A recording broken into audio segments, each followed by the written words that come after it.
అని. ఈ ఆపరేషన్ చేస్తే మీకు ఎంత డబ్బు వస్తుంది? నా ఫీజు 5 లక్షలే, మిగతా బిల్లులు వేరే ఉంటాయి. యాంటోనీ,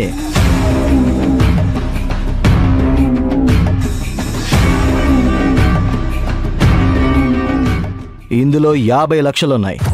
ఇది నాకెందుకు? 1, నువ్వు ఆదికి ఆపరేషన్ చేయకూడదు. అలాగని చెయ్యను అని కూడా చెప్పకూడదు.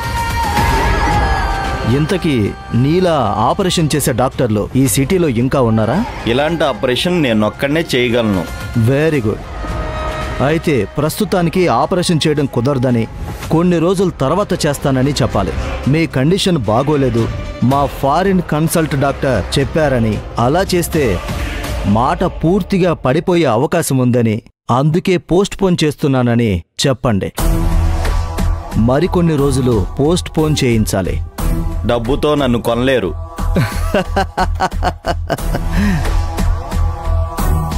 నీకు డాక్టర్ సీటు ర్యాంకుతో వచ్చిందా లేక డబ్బులతో తీసుకున్నావా? 1.5 కోటి డబ్బు పెట్టి తీసుకున్న సీట్ అది. 1.5 కోటితో నువ్వు డాక్టర్ సీటు సంపాదించావు. 50 లక్షలు ఇచ్చి నిన్ను మేం కొనుక్కుంటున్నామంతే. నువ్వు సమాజ సేవ చేయడానికి డాక్టర్ అయ్యావా? అది నాకు తెలుసు. అలాగని ఎథిక్స్ వదిలేలేను. డాక్టర్, రౌడీ ఇద్దరు ఆయుధము ఒకటే. ఇద్దరూ చాకుతోనే కోసేది. నువ్వు కోస్తే చచ్చేవాడు బ్రతుకుతాడు, కానీ మేం కోస్తే బ్రతికున్నవాడు చస్తాడు. మీరు కోస్తే ఎక్కడ కోస్తే ప్రమాదం ఉంది అని తెలుసుకుని అక్కడ కట్ కాకుండా చూసుకుంటారు. కానీ మేం ఎక్కడ కోస్తే త్వరగా పోతాడో ఆ ప్లాన్తో కోస్తాం. మనమిద్దరం చేసేది ఆపరేషనే. నువ్వు ఆది గొంతుకి ఆపరేషన్ చేస్తే నేను నీ భార్య పిల్లలకి వరుస పెట్టి గొంతు ఆపరేషన్లు చేస్తాను. అర్థమైందా?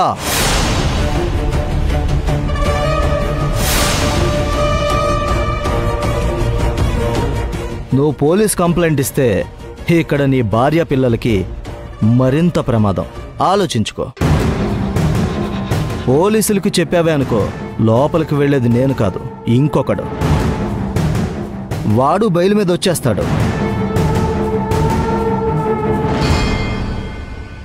అప్పుడు నీకు ఆపరేషన్ చేస్తాము.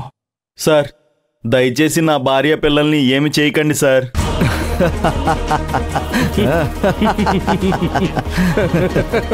చూడు, ఈ పని డబ్బులు ఇవ్వకుండానే చేయించుకోవచ్చు, కానీ మాకు బిజినెస్ ఎథిక్స్ ఉన్నాయి. మీరు చట్టం నుంచి తప్పించుకోగలరు, కానీ దేవుడి నుంచి తప్పించుకోలేరు.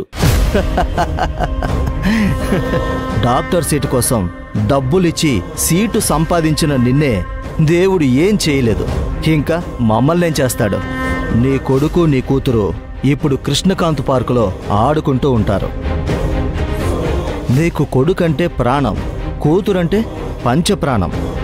ఇద్దరు జూబ్లీహిల్స్ పబ్లిక్ స్కూల్లో చదువుతున్నారు.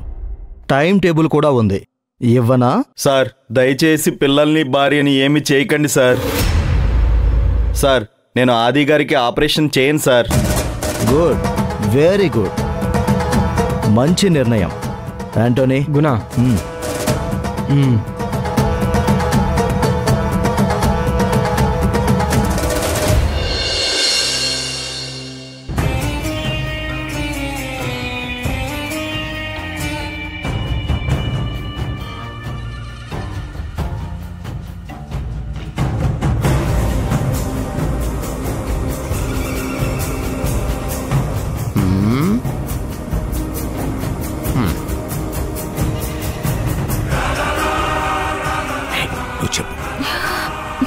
ధ్యానం చేస్తున్నాడు కదా. క్యాషే కదా, నువ్వు అడుగు. అన్నయ్య, గట్టిగా అడుగు. అన్నయ్య,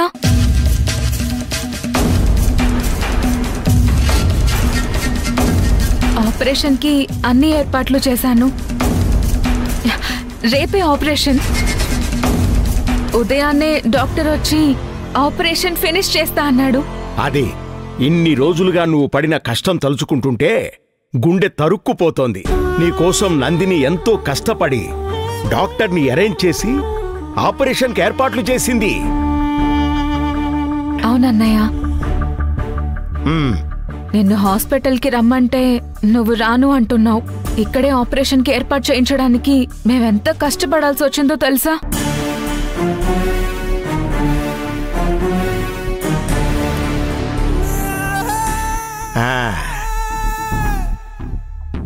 అవునన్నా, నాతో నువ్వు మాట్లాడకపోయిన దగ్గర నుంచి మనశ్శాంతి లేకుండా పోయింది. ఎంత బాధగా ఉందో తెలుసా అన్నా? నువ్వే ఈ ఫ్యామిలీకి వెన్నుముక. నీ నోట మాట రాకపోతే మా గొంతు మూగబోయినట్టుంటుందన్నా. నీకు మాట వస్తేనే మా జీవితానికి వెలుగొస్తుంది. ఏంటది? నీకు హ్యాపీగా లేదా? ఎందుకు అంతగా ఆలోచిస్తున్నావు నువ్వు?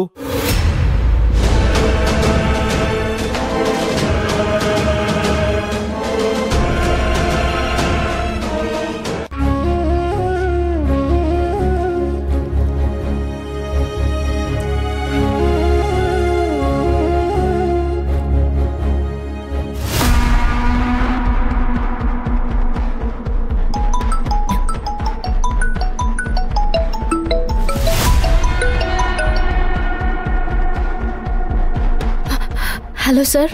ఎందుకంత కంగారుగా ఉన్నావు? ఏదైనా సమస్య ఉందా? ఏ ప్రాబ్లం లేదు సార్. అక్కడ ఏ ప్రాబ్లం ఉన్నా అది నీకు మాత్రమే ప్రాబ్లం కాదు, నాకు ప్రాబ్లమే. ఎందుకంత కంగారుగా మాట్లాడుతున్నావు? నువ్వు చెప్పే హలో వింటేనే ఏదో సమస్య ఉందని అర్థమవుతోంది.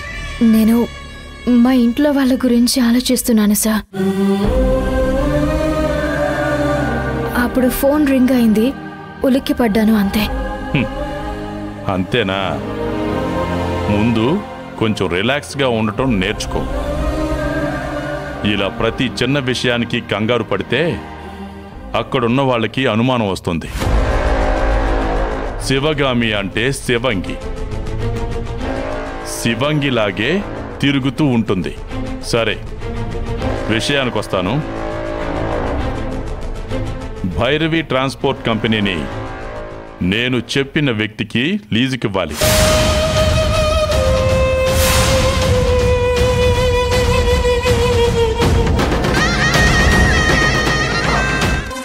ఆఫీస్లో వర్క్ చేసే వాళ్ళందరూ టెన్షన్ పడుతున్నారు.